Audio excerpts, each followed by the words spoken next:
Life, Conflict, and Destiny in America Before European Dominance. Long before flags were planted into soil and borders drawn with ink and ambition, the land that would one day be called America already breathed with life. Rivers moved like veins across the continent, carrying stories instead of ships.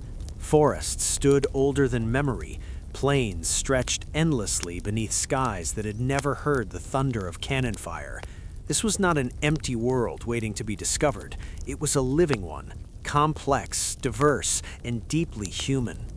For tens of thousands of years, people lived on this continent, adapting to its rhythms, shaping it gently and sometimes fiercely, always in conversation with the land itself. They did not call it America. It had no single name because it was not a single idea. It was many worlds layered across one vast geography. From the frozen tundra of the Arctic to the dense jungles of the South, hundreds of distinct nations rose and fell, each with its own language, beliefs, laws, and visions of destiny. The Inuit carved survival from ice and sea, mastering one of the harshest environments on Earth. In the Pacific Northwest, coastal peoples built towering cedar houses and relied on the seasonal return of salmon, a cycle as sacred as it was practical. Across the Great Plains, nomadic tribes followed the great bison herds, their lives intertwined with the movement of animals and the winds that shaped the grasslands. Further south and east, societies became increasingly complex. The Mississippian culture constructed vast earthen mounds, some rising higher than modern office buildings, centered around cities like Cahokia, an urban hub larger than London was at the same time. These were not primitive camps, but organized societies with trade networks stretching hundreds of miles, systems of governance, religious hierarchies, and astronomical knowledge. In the deserts of the Southwest, the ancestral Puebloans engineered stone cities into cliffs, harvesting rainwater and cultivating corn in places that seemed hostile to life itself. Further east, dense woodlands were home to the Iroquois Confederacy, a political alliance so sophisticated that centuries later its principles would influence the framers of the United States Constitution. These nations did not exist in isolation. Trade routes crisscrossed the continent long before Europeans imagined such a thing. Copper from the Great Lakes, shells from the Gulf Coast, obsidian from the Rockies, all moved through hands and across generations. Stories traveled with goods, so did ideas, so did conflict. War existed, but it was rarely total. Battles were often ritualized, governed by codes of honor and purpose. Prisoners were taken, not annihilated. Land was fought over, yes, but land was not owned in the European sense. It was stewarded, shared, respected, feared. To dominate the land completely would have been seen as madness, even sacrilege. Spirituality was woven into daily life. The natural world was alive, filled with spirits and meaning. Mountains were ancestors, rivers were teachers, animals were brothers, sisters, or messengers. There was no sharp divide between the sacred and the ordinary. To live was to participate in something far greater than oneself. Yet this world was not a utopia. Droughts came. Famines followed. Societies collapsed under environmental strain, internal conflict, or overuse of resources. Power shifted. Alliances broke. Entire cultures faded, leaving behind only fragments. Tools, ruins, stories whispered through oral tradition. By the time the first Europeans would eventually arrive, the continent had already experienced cycles of growth and collapse, triumph and tragedy. The idea that history began with discovery is a myth born of ignorance. History had been unfolding here for millennia. Then, slowly, subtly at first, the balance began to shift. Climate changes altered migration patterns. Megafauna vanished. Some cities declined, others adapted. The continent was in motion, never static, always evolving. Destiny, if such a thing existed, was not waiting. It was being shaped daily by human hands. Unbeknownst to those living here, forces across the ocean were stirring. Empires driven by hunger for land, for gold, for God, were beginning to look westward. They imagined an empty wilderness. They imagined savagery where there was structure, chaos where there was order. They could not imagine what already existed. When the first sails would eventually appear on the horizon, they would not mark the beginning of America, but the beginning of the end for countless worlds that had flourished in silence, unseen and unacknowledged. This continent did not need to be discovered, it needed to be remembered. And before the flag, before the nation, before the myth, there was a living land and people who called it home.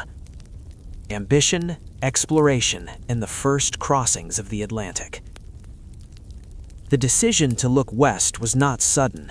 It was born slowly, from pressure and desire, from fear and faith, from crowded streets and restless kings. Long before the first European ship cut across the Atlantic's vast darkness, the Old World was already straining against its own limits. By the late 15th century, Europe was a continent in transition. Feudal systems were cracking, kingdoms were consolidating power, gunpowder had changed warfare, and trade had begun to change everything else. Wealth no longer flowed only from land, but from commerce, spices, silk, gold, and ideas carried along routes that connected Europe to Asia and Africa. Whoever controlled those routes controlled the future. For centuries, Europe's access to the riches of the East depended on overland trade and Mediterranean passage, but those lifelines were fragile. The fall of Constantinople in 1453 sent shockwaves through Christian Europe. The Ottoman Empire now stood astride critical trade corridors, taxing and controlling the flow of goods. Prices rose, supplies shrank, frustration grew. Empires do not tolerate dependence for long. Portugal was among the first to act. A small kingdom on the edge of Europe, it faced the Atlantic not as a barrier but as an invitation. Under Prince Henry the Navigator, Portuguese sailors began to push south along the coast of Africa, experimenting with ship design, navigation, and the dangerous art of ocean travel. They were driven by multiple motives: the search for gold, the desire to outflank Islamic powers, the hope of finding Christian allies, and the eternal hunger for prestige. Spain soon followed, newly unified under Ferdinand and Isabella after centuries of conflict known as the Reconquista. Flush with victory and religious zeal, the Spanish monarchy turned outward. Their ambitions were sharpened by rivalry with Portugal, with France, with any power that might challenge their claim to greatness. Exploration became a tool of empire. But the Atlantic was no gentle sea. It was vast, unpredictable, and terrifying. Medieval maps still marked its western reaches with monsters and warnings. Sailors feared falling off the edge of the world or being swallowed by storms that seemed to come from nowhere. To cross it required not only courage, but technological innovation. That innovation came in the form of the caravel, small, fast, and maneuverable, with triangular lateen sails that could catch shifting winds. Compasses grew more reliable. Astrolabes allowed sailors to estimate latitude by the stars. Knowledge accumulated slowly, passed from port to port, often guarded as state secrets. Yet technology alone did not push ships into the unknown. Belief did. Europe in this era was deeply religious, and exploration was framed as a divine mission. To sail west was not merely to seek wealth, but to spread Christianity, to bring what Europeans believed was salvation to lands they imagined as pagan and lost. This belief gave moral cover to ambition and violence alike. Then there was the dream, persistent, tantalizing, that Asia might be reached by sailing west. Scholars debated the size of the Earth, some underestimating its circumference. If Asia lay closer than believed, then a western route could bypass Muslim-controlled lands entirely. Into this volatile mix stepped Christopher Columbus. Columbus was not unique in his ideas, but he was relentless. A Genoese sailor with grand visions, he believed passionately that he could reach Asia by sailing west. Rejected by multiple courts, he finally secured the backing of Spain in 1492. The timing was perfect. Spain sought glory, gold, and divine favor, and Columbus promised all three. When his ships, the Nina, the Pinta, and the Santa Maria, set sail, they carried not only men and supplies, they carried Europe's assumptions, fears, and ambitions across the ocean. The voyage was brutal. Weeks stretched into months, food spoiled, water grew foul, crewmen whispered of mutiny. The ocean seemed endless. Yet when land finally appeared on the horizon, it was not Asia. It was something Europe had not imagined clearly enough to name. Columbus believed he had reached the outskirts of the East Indies. He called the people he encountered Indians, a mistake that would echo for centuries. He saw gold in small ornaments and imagined vast empires waiting just beyond the horizon. What he did not see, or refused to see, was a world already full, already alive. The encounter between Europeans and indigenous people. The arrival of Europeans and the first cultural collisions. When the first European ships returned to American shores, they did not come as lost explorers anymore. They came with memory, with expectation, with purpose. The ocean that had once been a terrifying unknown was now a passage, and beyond it lay lands already described, often inaccurately, as rich, vulnerable, and waiting.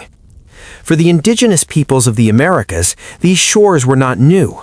They were ancestral spaces shaped by centuries of movement, ritual, and survival. Beaches were not frontiers, they were meeting places between land and water, between the living and the spirits believed to travel with the tides. When foreign ships appeared again on the horizon, larger and more numerous than before, they were not greeted as discoveries, but as disturbances. The first encounters were marked by curiosity on both sides. Europeans, armored and bearded, carrying metal tools and strange animals, appeared almost unreal. Indigenous observers watched from tree lines and dunes, trying to understand what kind of people arrived in floating wooden structures that defied all known logic. Were they traders, spirits, refugees from another world? Communication was fragile and improvised. Gestures replaced words. Objects became language. A mirror, a bead, a knife. Europeans often interpreted hospitality as submission. Indigenous peoples often interpreted European confidence as ignorance. Both assumptions would prove dangerous. In the Caribbean, the consequences came swiftly. Spanish settlers established permanent colonies, bringing not only soldiers and priests, but systems of forced labor. The encomienda system demanded tribute and work from native populations under the guise of protection and conversion. What followed was not partnership, but collapse. Diseases spread faster than any army. Entire villages emptied within months. Elders died first, taking with them oral histories, traditions, and social memory. Children followed. Survivors struggled to understand a catastrophe with no visible enemy. Europeans, largely immune, often misread this devastation as divine approval. On the mainland, the story unfolded unevenly. Some indigenous nations chose caution, others resistance, still others strategic alliance. They had encountered outsiders before, migrating tribes, rival confederacies, and had learned that survival sometimes required adaptation. Europeans, however, were unlike any previous arrival. They did not come to join the land, they came to claim it. French explorers moving through the northern forests encountered societies that valued diplomacy and balance. Trade relations developed around fur, especially beaver pelts prized in European fashion. These exchanges reshaped economies and power structures. Tribes that controlled access to European goods gained advantage over rivals, intensifying existing conflicts. Weapons changed warfare. Metal tools changed labor. Alcohol changed communities in ways few could predict or control. Dependence crept in slowly, almost invisibly, altering traditions that had once ensured stability. In the East, English settlers arrived with families, fences, and permanence in mind. Jamestown, founded in 1607, nearly failed. Disease, hunger, and internal discord threatened to erase the colony. Its survival depended on indigenous assistance, food, knowledge of crops, understanding of seasons. Yet gratitude proved temporary. As more settlers arrived, the balance shifted. Forests were cleared, fields expanded. Land that indigenous nations believed was shared and cyclical was enclosed and claimed as private property. Treaties were signed under duress or misunderstood entirely. Europeans viewed land as commodity, indigenous peoples viewed it as relationship. This difference alone was enough to ensure conflict. In the New England, Puritan settlers believed they were chosen by God to build a new society, a city upon a hill. They interpreted survival as evidence of divine favor and native resistance as satanic opposition. Early cooperation, such as that with the Wampanoag, eroded under pressure and paranoia. King Philip's War would later erupt as one of the bloodiest conflicts per capita in American history. It shattered native power in the region and hardened colonial attitudes. The lesson settlers took was not humility, but justification.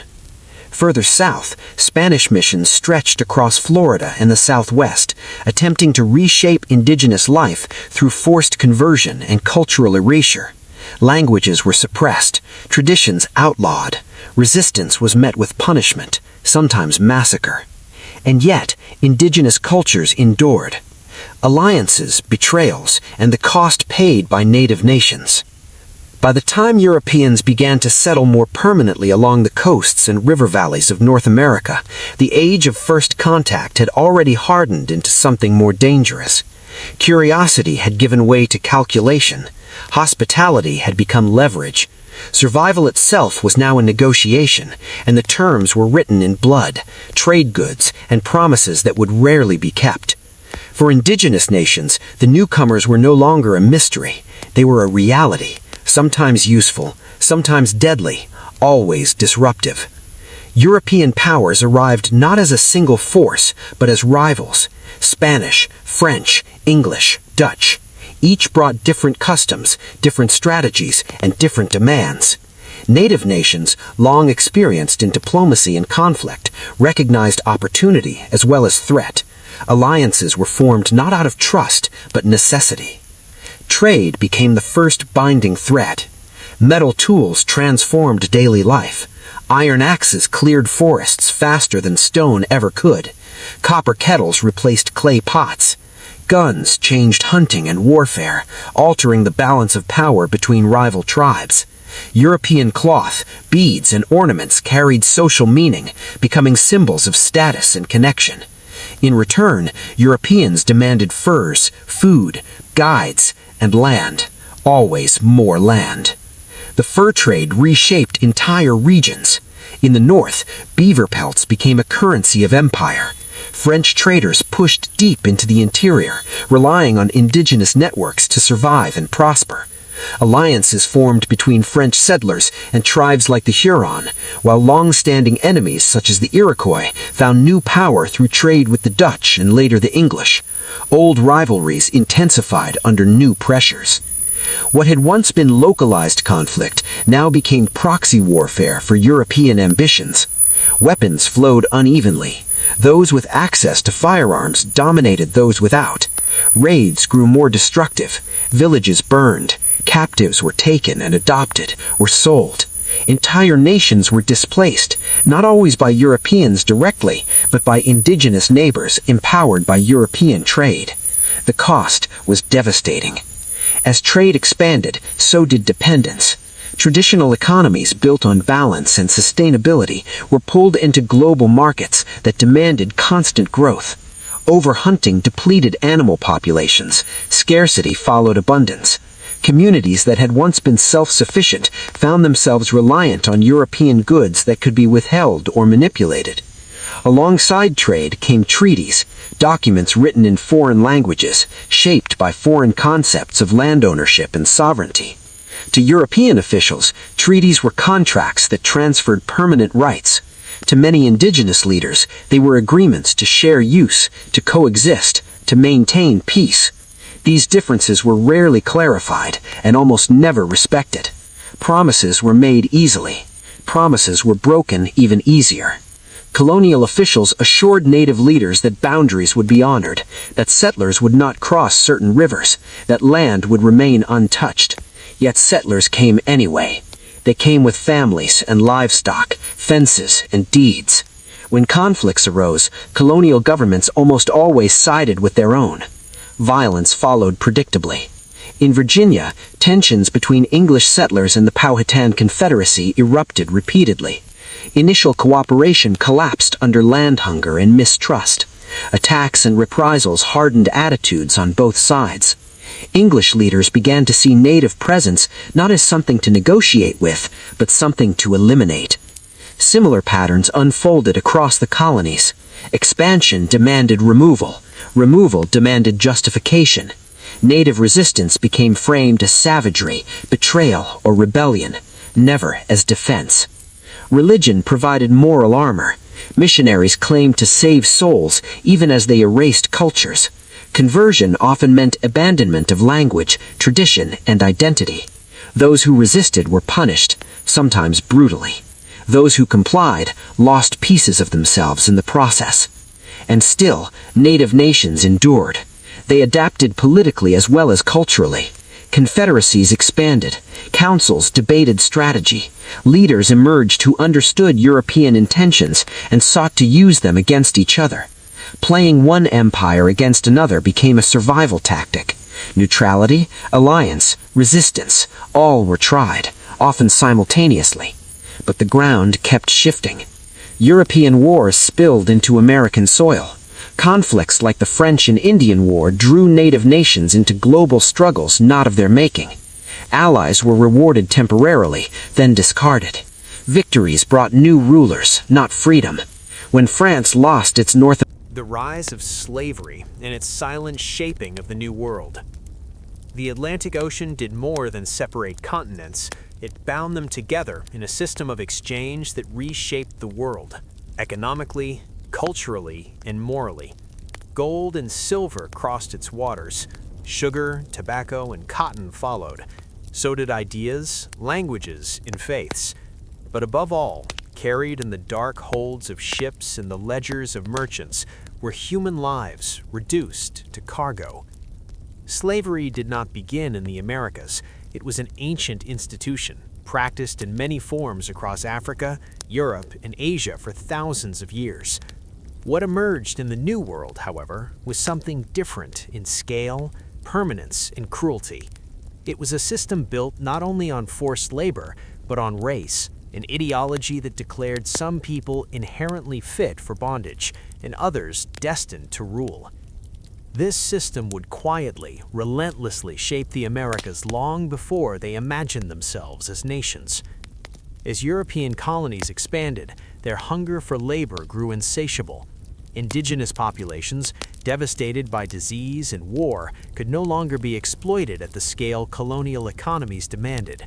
Attempts to enslave native peoples often failed, not only because of resistance and escape, but because indigenous communities understood the land too well to be contained by it. European settlers turned elsewhere. Africa, already connected to Europe through trade and diplomacy, became the focus of a vast and brutal enterprise. Along the western coast, European traders partnered with African elites, kingdoms, and merchants who captured and sold prisoners of war, criminals, and the vulnerable. This collaboration, complex and morally fraught, fed a growing transatlantic market. The Middle Passage, the journey across the Atlantic, was a descent into calculated horror. Men, women, and children were chained together, packed tightly below deck, deprived of air, light, and dignity. Disease spread rapidly. Violence was routine. Death was expected. Some captives chose to jump into the ocean rather than endure what awaited them, believing the sea offered a kinder end. Those who survived arrived not as immigrants, but as property. From the Caribbean to Brazil to the mainland colonies of North America, enslaved Africans were sold at auction, stripped of names, families, and identities.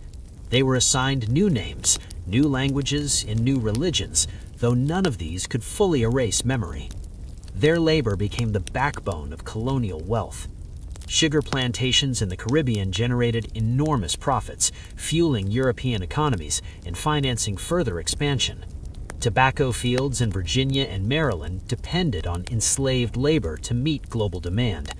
Rice cultivation in the Carolinas drew directly on African agricultural knowledge, making planters rich while enslaved workers endured back-breaking toil in deadly conditions. Slavery was not peripheral to the New World. It was central. Colonial laws evolved to protect this system. Slave codes defined enslaved people as movable property, denied them legal personhood, and imposed brutal punishments for resistance. These laws also hardened racial boundaries, granting privileges to poor Europeans simply for being white. Race became a tool to divide, ensuring that class resentment did not unite the exploited against the powerful. Yet enslaved people were never passive victims. They resisted in countless ways, some visible, some quiet. Rebellions erupted, terrifying slaveholders and prompting harsher controls. More often, resistance took subtler forms, slowing work, preserving forbidden languages, practicing hidden rituals, teaching children ancestral stories.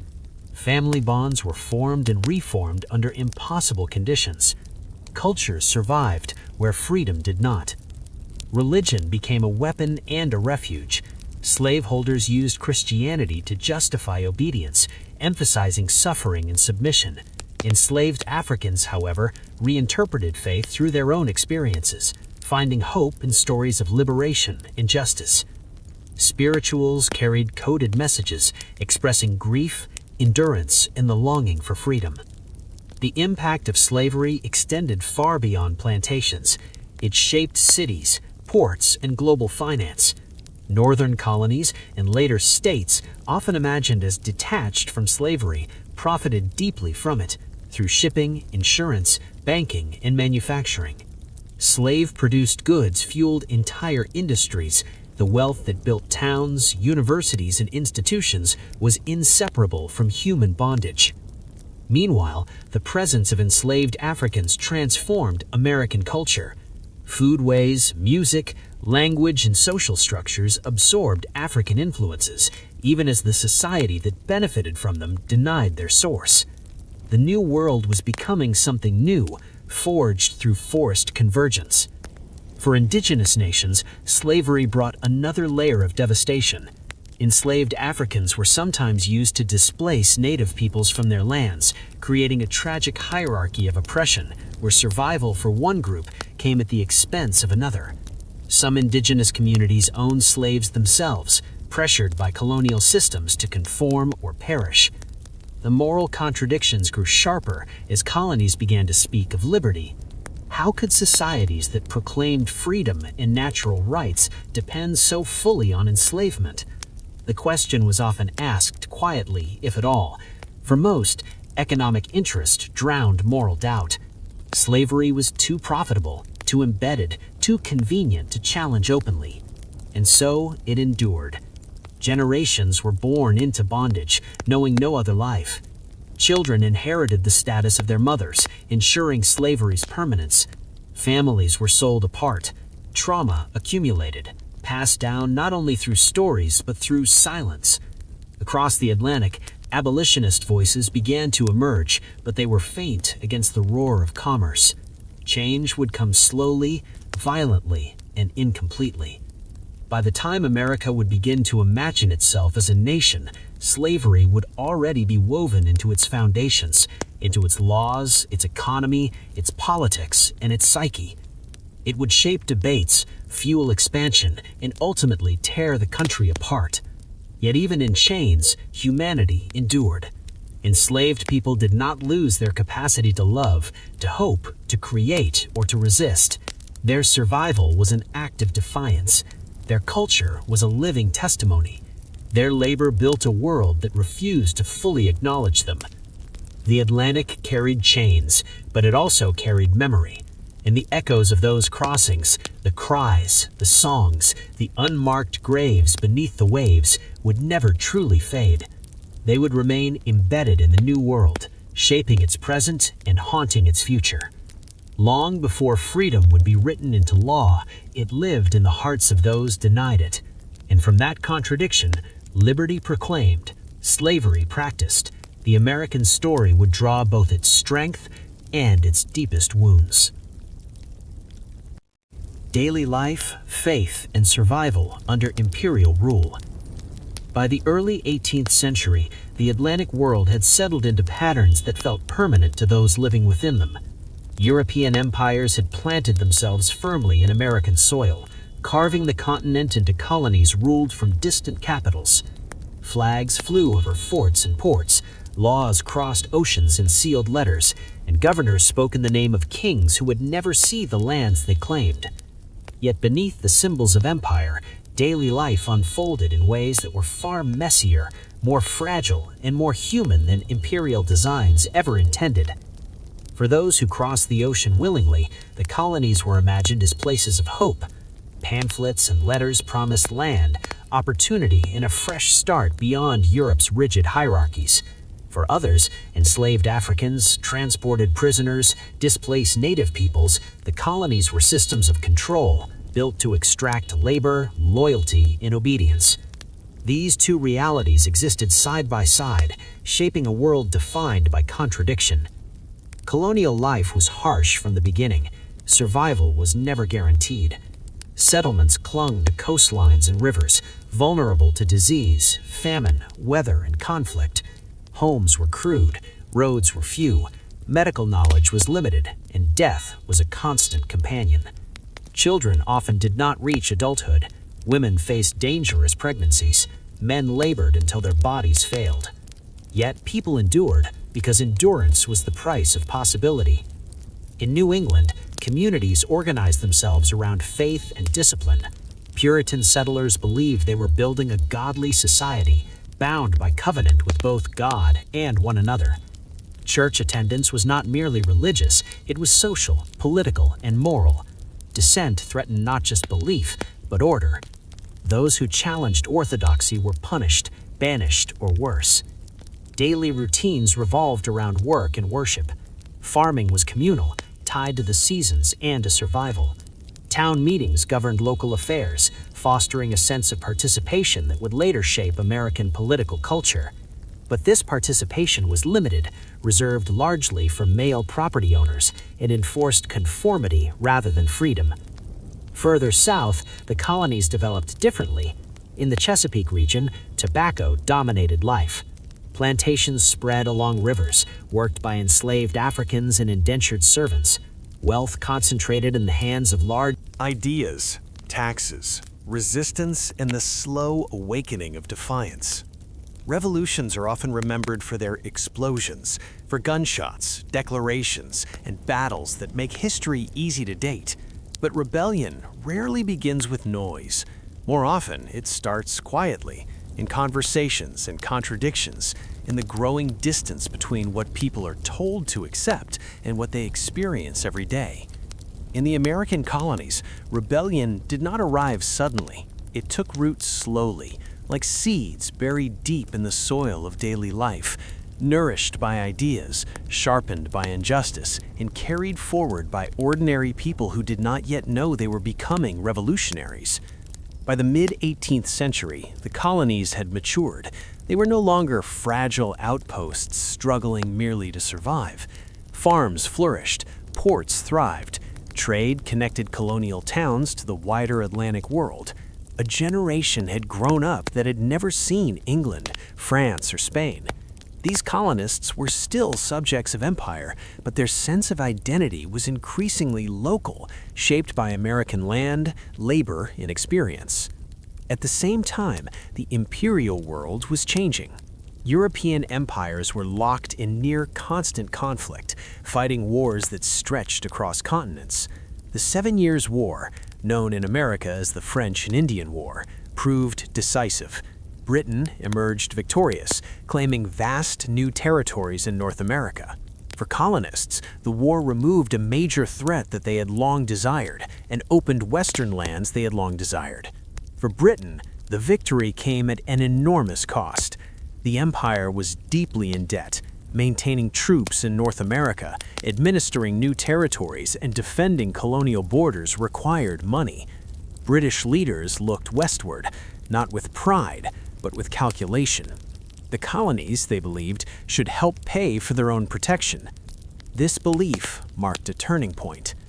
For decades, Britain had practiced what later historians would call salutary neglect. Colonial assemblies had been allowed significant autonomy. Laws were loosely enforced. Smuggling was widespread and often ignored. Colonists taxed themselves, governed locally, and grew accustomed to managing their own affairs. Now, that autonomy was about to shrink. The first cracks appeared in the form of taxes. The Sugar Act of 1764 lowered duties on molasses, but strengthened enforcement, threatening merchants who had long relied on illegal trade. The Stamp Act of 1765 went further, placing direct taxes on newspapers, legal documents, licenses, and other paper goods. It was not the amount that angered colonists, it was the principle. For the first time, Parliament had imposed a direct internal tax on the colonies without their consent. The slogan, "No taxation without representation," captured more than economic frustration. It expressed a growing belief that legitimate government required the consent of the governed. Colonists argued that since they had no representatives in Parliament, Parliament had no right to tax them. British officials disagreed. To them, Parliament represented all British subjects, whether they voted or not. The empire, they believed, was indivisible. The disagreement was not merely legal, it was philosophical. Ideas played a crucial role in shaping resistance. Enlightenment thinkers like John Locke argued that governments existed to protect natural rights, life, liberty, and property, and that people had the right to resist tyranny. These ideas circulated widely in the colonies through pamphlets, sermons, newspapers, and tavern debates. Literacy rates were high, and political discussion was part of daily life. Ministers preached about liberty from the pulpit. Printers spread arguments in bold, accessible language. Ordinary farmers and artisans engaged with ideas that questioned authority itself. Resistance took many forms. Crowds gathered in the streets. Effigies of tax collectors were burned. Homes were vandalized. The Sons of Liberty, a loosely organized group of activists, used intimidation and spectacle to enforce boycotts and silence loyalists.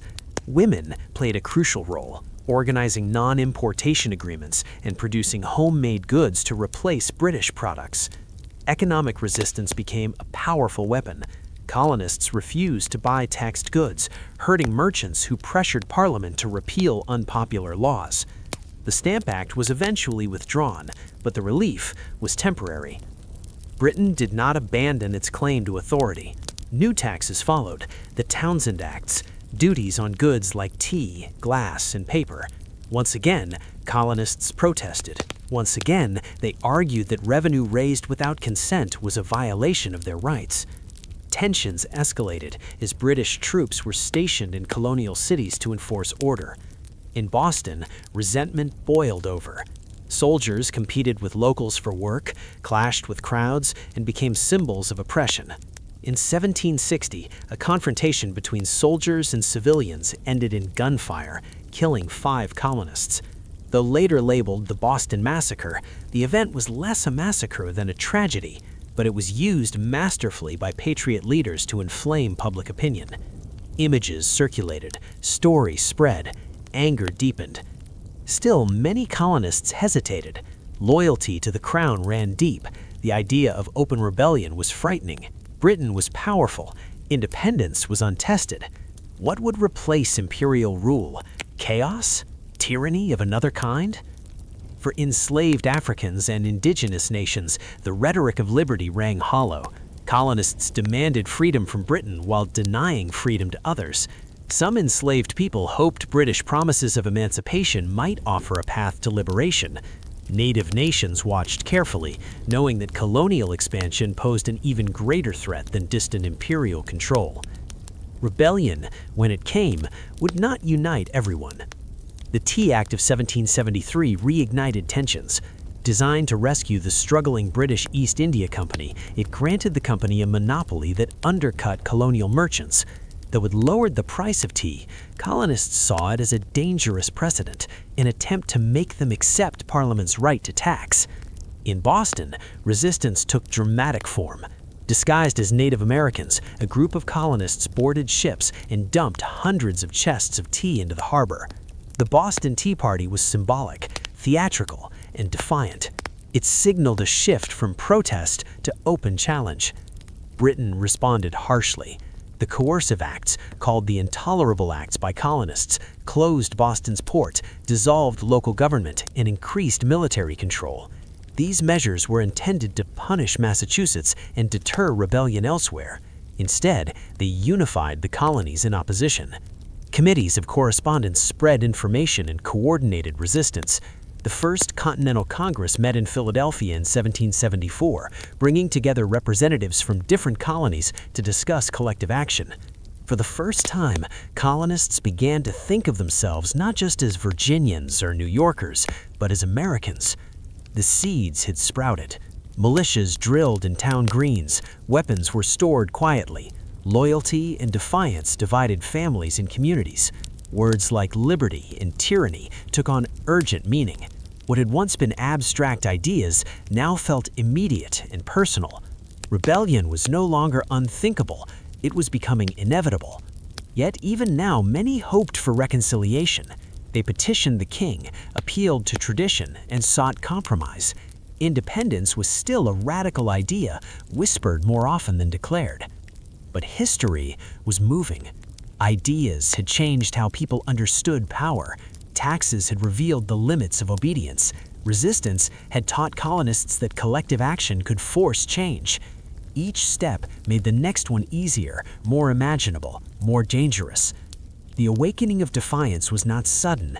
It was gradual, uneven, and deeply human. And once awakened, it would not be easily put back to sleep. The seeds of rebellion had been planted. Soon they would break the surface, and the world would never be the same again.